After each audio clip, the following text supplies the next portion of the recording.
This video is to show you how to set the humidistat on your pump. Right now it's showing that the humidity is right at 59%. To start with, you go to the set button, push it in and hold it for 3 seconds. It changed to HC. Hit the set button one more time to change it to H. Hit it one more time to set it at H.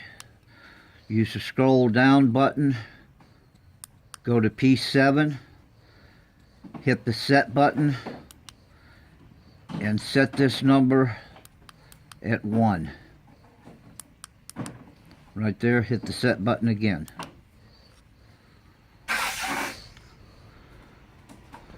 Hit the reset button, it'll go back to the humidity.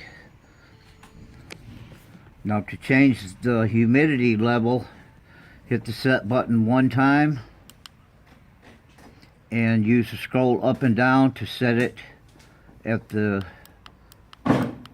level that you would like, and then hit set one more time. You're ready to go. The pump will run until it reaches 85%, then it'll kick off.